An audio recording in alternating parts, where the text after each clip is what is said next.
नमस्कार दोस्तों, the nationalist view में आपका स्वागत है। आज हम चर्चा करेंगे डॉक्टर श्यामा प्रसाद मुखर्जी के बारे में। डॉक्टर श्यामा प्रसाद मुखर्जी के बारे में चर्चा इसलिए प्रासंगिक हो जाती है क्योंकि 23 जून को उनका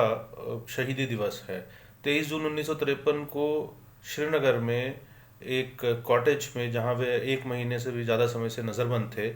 उस जगह पर उनकी बड़े ही जिसे कहते हैं मिस्टीरियस सर्कमस्टांसेस, रहस्यमयी परिस्थितियों में मृत्यु हो गई। डॉक्टर मुखर्जी श्रीनगर में क्यों डिटेंशन में थे, क्यों हिरासत में थे? उसका कारण यह था कि वह जम्मू कश्मीर में एक सत्याग्रह में भाग लेने के लिए गए थे। यह सत्याग्रह जो है, इसका आरंभ प्रजा परिषद पार्टी ने किया था, और 1952 में जब प्रेमनाथ डोगरा, जो जम्मू कश्मीर की प्रजा परिषद पार्टी के अध्यक्ष थे,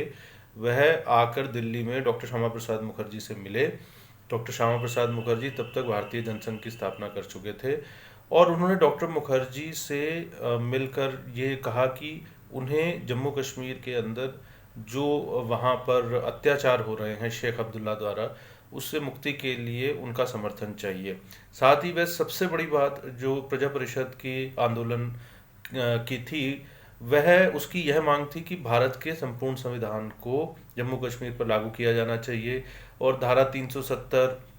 या किसी भी अन्य कारण से जिस प्रकार से उसे एक विशिष्ट दर्जा देने की कोशिश की जा रही है और कुछ रिस्ट्रिक्शंस लगाई जा रही हैं भारत के बाकी नागरिकों पर वहाँ जाने के लिए, वह नहीं होना चाहिए। जम्मू कश्मीर भी भारत के किसी अन्य राज्य की तरह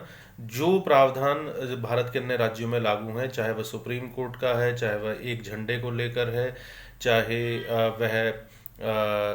शासकाध्यक्ष के पद को लेकर है, इन सभी, चाहे वह कस्टम ड्यूटी को लेकर है,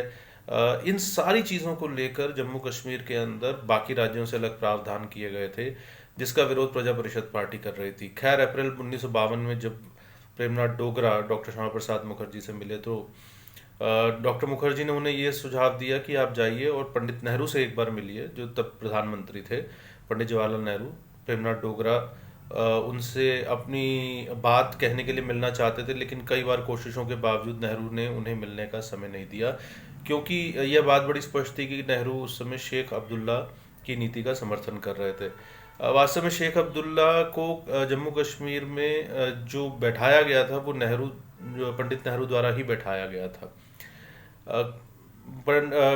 डोगरा जो हैं, प्रेमनाथ डोगरा, वो मिल नहीं पाए पंडित नेहरू से, और वो बड़ी हताश भाव से जो है वापस जम्मू कश्मीर पहुंचे। लेकिन उन्होंने हार ना मानते हुए जम्मू कश्मीर में आंदोलन के अगले चरण की शुरुआत करने के लिए 8 से 10 अगस्त के बीच में उन्होंने एक कार्यकर्ताओं का सम्मेलन बुलाया, और उसके लिए उन्होंने दिल्ली से बहुत सारे नेताओं को आने के लिए आमंत्रित किया, जिसमें डॉक्टर मुखर्जी भी थे। डॉक्टर मुखर्जी वहाँ गए, उन्होंने कई सभाएं भी वहाँ पर संबोधित की, और एक सभा उन्होंने इस दौरान जम्मू में संबोधित की, जहाँ उन्होंने यह बड़ा प्रसिद्ध जो है नारा दिया कि एक देश में दो विधान, दो प्रधान, दो निशान, नहीं चलेंगे, नहीं चलेंगे। और बाद में धारा 370 का विरोध करने वाले जितने भी, या अनुच्छेद 370 भी जिसे हम कहते हैं, तो 370 का विरोध करने वाले जितने भी लोग थे, उनके लिए यह एक तरीके से बैटल कराई, एक तरीके से सबसे प्रमुख नारा बन गया कि एक देश में दो विधान, दो प्रधान, दो निशान, नहीं चलेंगे, नहीं चलेंगे। खैर, 5 अगस्त 2019 को अंततः वह स्थिति आ गई जब डॉक्टर मुखर्जी ने जो मांग उठाई थी, वह मांग पूरी हुई। डॉक्टर मुखर्जी पहले ऐसे राष्ट्रीय नेता थे जिन्होंने जम्मू कश्मीर में भारत के पूरे संविधान को लागू होने का मुद्दा राष्ट्रीय स्तर पर उठाया। उन्होंने इसके लिए देश भर में सत्याग्रह भी किया, देश भर में उन्होंने प्रेस कॉन्फ्रेंसेस की, पब्लिक मीटिंग्स की, और यह सब करते हुए मई 1953 में वह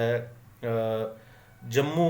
कश्मीर पहुंचे। पठानकोट के माध्यम से वह जम्मू कश्मीर में प्रवेश होने का प्रयास कर रहे थे। शेख अब्दुल्ला ने उन्हें वहाँ पे नहीं आने दिया, और कहा जाता है केंद्र सरकार का भी उन्हें पूरा समर्थन था शेख अब्दुल्ला को। तो उन्हें मई में जो है वो गिरफ्तार किया गया, और मई में गिरफ्तार करने के बाद उन्हें ले जाया गया पहले जम्मू से श्रीनगर सेंट्रल जेल, और उसके बाद उन्हें वहाँ श्रीनगर में एक छोटे कॉटेज के अंदर जो है डिटेंशन में रख दिया गया। और फिर अचानक खबर आती है 23 जून 1953 को डॉक्टर श्यामा प्रसाद मुखर्जी के निधन की। उनका जो निधन है वो बड़े रहस्यमय परिस्थितियों में हुआ, उस पर अभी तक पर्दा नहीं उठ पाया। लेकिन आज जब उनके इस शहीदी दिवस के पर हम उन्हें याद करते हैं तो यह ध्यान रखना चाहिए कि उनके वह एक ऐसे शख्सियत थे, वह एक ऐसा व्यक्तित्व थे जिन्होंने कि उस कॉज के लिए, उस मुद्दे के लिए जिसके प्रति उनकी प्रतिबद्धता थी, उसके लिए उन्होंने अपनी जान गंवाई। और आज अगर हम जम्मू कश्मीर को दोबारा भारत के साथ पूरे तरीके से जुड़ता हुआ देख रहे हैं और जम्मू कश्मीर में स्थिति सामान्य होती हुई देख रहे हैं, तो उसमें कहीं ना कहीं वह सपना था जो, उसका आधार कहीं ना कहीं वह सपना था जो डॉक्टर मुखर्जी ने लिया, जिसकी कीमत उन्होंने अपनी जान देकर अदा की और उनके सपने को साकार किया 5 अगस्त 2019 को मौजूदा सरकार ने। धन्यवाद।